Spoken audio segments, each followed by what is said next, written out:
اعوذ باللہ من الشیطان الرجیم بسم اللہ الرحمن الرحیم والعصر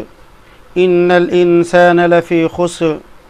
الا الذین آمنوا وعملوا الصالحات وتواصوا بالحق وتواصوا بالصبر۔ اس سورت کے اندر 3 آیتیں ہیں۔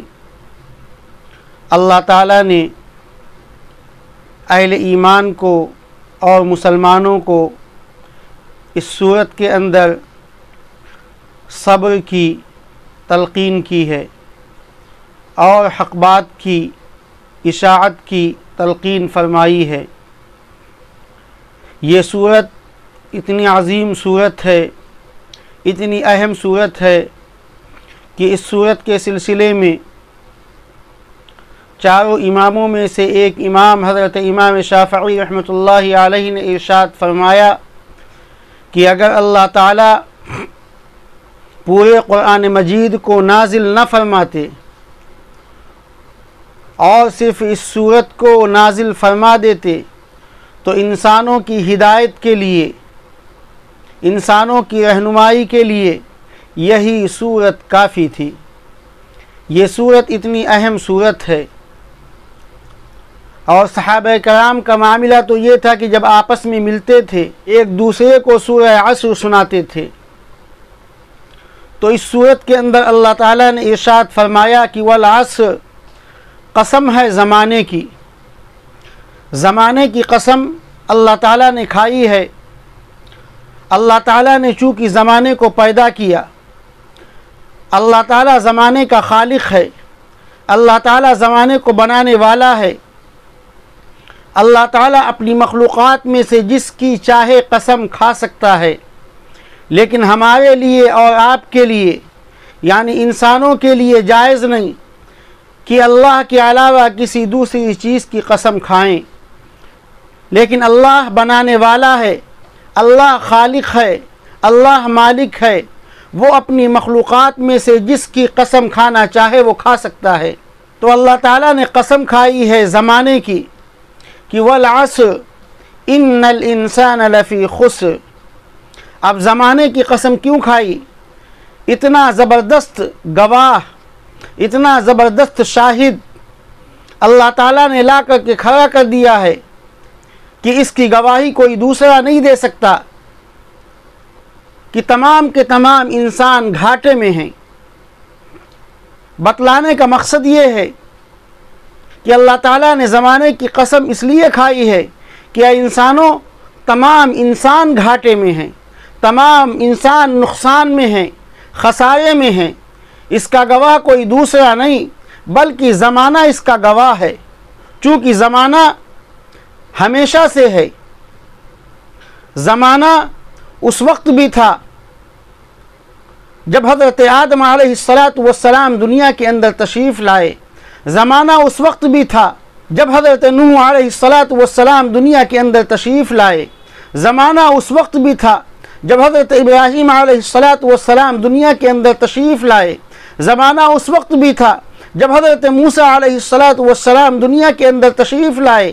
زمانہ اس وقت بھی تھا جب حضرت اسماعیل علیہ السلام دنیا کے اندر تشریف لائے، اور زمانہ اس وقت بھی تھا جب حضرت عیسیٰ علیہ السلام دنیا کے اندر تشریف لائے، اور زمانہ اس وقت بھی تھا جب حضرت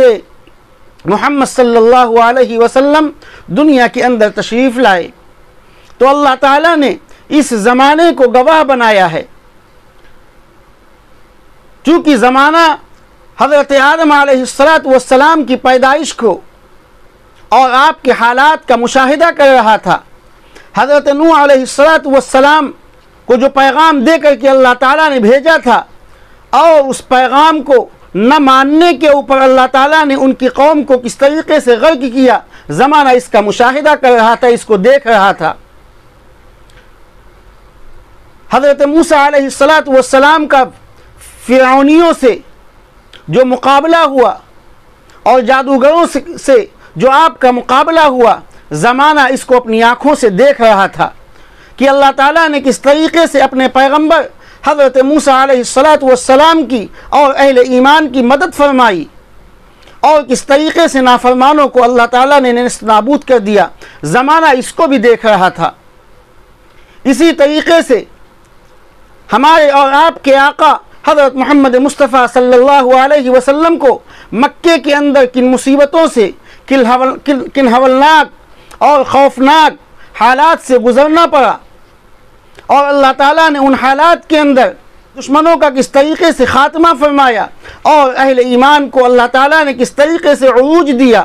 زمانہ اس کا مشاہدہ کر رہا تھا۔ تو اللہ تعالیٰ وہی قسم کھا رہے ہیں کہ یہ گواہ یعنی زمانہ حضرت آدم علیہ السلام کے وقت میں بھی تھا اور قیامت تک یہ زمانہ رہے گا۔ تو اے لوگوں، یہ زمانہ ان حالات کو دیکھ رہا تھا، ان حالات کو دیکھ رہا تھا۔ تو اللہ تعالیٰ نے اسی لیے زمانے کی قسم کھائی ہے کہ قسم ہے زمانے کی کہ ان الانسان لفی خسر، کہ تمام کے تمام انسان گھاٹے میں ہیں۔ انسان کو اگر اللہ تعالیٰ گواہ بناتا تو انسان کسی نہ کسی وقت 10 سال 20 سال 50 سال 60 سال کے بعد بھی دنیا سے رخصت ہو جاتا ہے۔ تو اللہ تعالیٰ نے ایسا مضبوط گواہ بنایا ہے کہ زمانہ اس بات کا گواہ ہے کہ ہم نے پیغمبروں کی بات کے ماننے والوں کو کس طریقے سے ہم نے عروج دیا ہے، اور پیغمبروں کی بات کو نہ ماننے والوں کو کس طریقے سے ہم نے ہلاک اور برباد کیا ہے۔ اس بات کا شاہد اور گواہ زمانہ ہے کہ ان الانسان لفی خسر، کہ تمام کے تمام انسان گھاٹے میں ہیں، تمام کے تمام انسان گھاٹے میں ہیں، الا الذین آمنوا وعملوا الصالحات، سوائے ان لوگوں کے جو ایمان لائے اور نیک کام کیے، وتواصوا بالحق وتواصوا بالصبر، اور حق بات کی وصیت کرتے رہے، حق بات کو پھیلاتے رہے، حق بات کو عام کرتے رہے، حق بات کو لوگوں تک پہنچاتے رہے، حق بات کی وصیت کرتے رہے، حق بات کو دہراتے رہے، حق بات کو لے کر کے گلیوں گلیوں اور محلوں محلوں میں حق بات کو دہراتے رہے، عام کرتے رہے۔ وتواصوا بالصبر، اور اس حق بات کے پھیلانے میں، اس حق بات کو آگے بڑھانے میں جن مصیبتوں کا، جن پریشانیوں کا، جن تکلیفوں کا ان کو سامنا کرنا پڑا، ان پریشانیوں کے اوپر وہ مضبوطی کے ساتھ ڈٹے رہے، آپس میں تلقین کرتے رہے جمنے کی۔ ایسے لوگوں کے سلسلے میں اللہ تعالیٰ نے ارشاد فرمایا کہ یہ وہ 4 لوگ ہیں جو خسارے میں نہیں ہیں، اور یہ بات کوئی انسان نہیں کہہ رہا ہے، بلکہ اللہ تعالیٰ اس بات کو ارشاد فرما رہے ہیں کہ اس بات کا گواہ زمانہ ہے۔ یہ 4 کام جن پیغمبروں کے ماننے والوں نے کیا ہے، اللہ تعالیٰ نے ان کو بلندی عطا فرمائی ہے، اللہ تعالیٰ نے ان کو رفعت اور منزلت عطا فرمائی ہے، اللہ تعالیٰ نے ان کو بلند مقام عطا فرمایا ہے۔ اور جو اس چیز سے خالی ہیں، جو اس چیز سے دور ہیں، اللہ تعالیٰ نے ان کو دنیا کے اندر رون دیا، ختم کر دیا، نیست نابود کر دیا، اور اس بات کا گواہ کوئی دوسرا نہیں ہے بلکہ زمانہ اس بات کا گواہ ہے۔ اس صورت کے اندر اللہ تعالیٰ نے مسلمانوں کو یہ ہدایت دی کہ ان کا کام صرف یہ نہیں کہ وہ خود عمل کر لیں، بلکہ ان کا کام یہ بھی ہے کہ دوسروں تک دین کی دعوت کو پہنچائیں،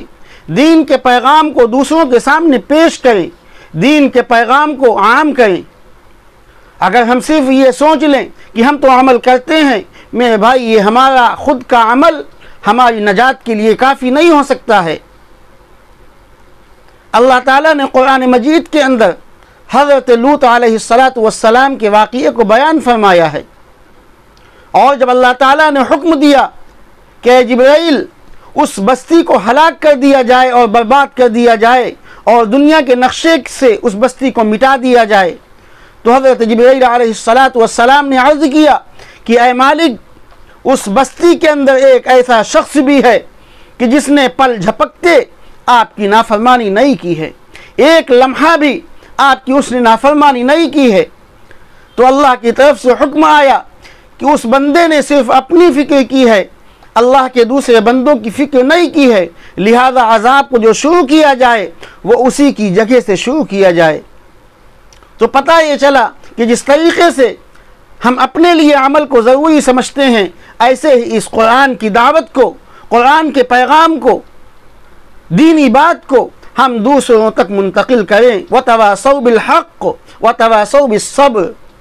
اور اس کے اوپر جو مصیبتیں آئیں، جو پریشانیاں آئیں، جو دقتیں آئیں، جو تکلیفیں آئیں،